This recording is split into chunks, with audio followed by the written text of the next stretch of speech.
Şəki şəhərində fəaliyyət göstərən sahibkar Şəfaət adlı şəxsin tütün qurudulması ilə bağlı fəaliyyəti bir sıra ciddi suallar doğurur. Əldə olunan məlumata görə onun rəhbərlik etdiyi müəssisədə işçilərin əmək müqaviləsi bağlanılmır, sosial sığorta məsələləri isə tamamilə diqqətdən kənarda qalır. Bu isə həm mövcud qanunvericiliyin pozulması, həm də işçilərin hüquqlarının tapdalanması deməkdir. Digər tərəfdən, istehsalatda təhlükəsizlik qaydalarına riayət olunmaması da narahatlıq doğuran məqamlardan biridir.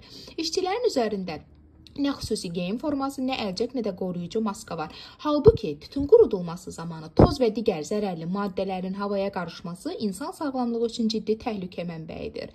Bu baxımdan həm işçilərin sağlamlığı, həm də ümumi ictimai təhlükəsizlik məsələsi gündəmə gəlir. Belə halların davam etməsi həm dövlət qurumlarının nüfuzuna xələl gətirir, həm də bölgədə qeyri-qanuni əmək münasibətlərinin genişlənməsinə yol açır.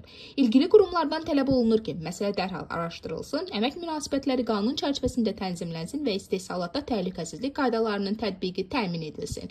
Məsələ ilə bağlı araşdırmamız davam edir. Qarşı tərəfin mövqeyini dinləməyə hazırıq.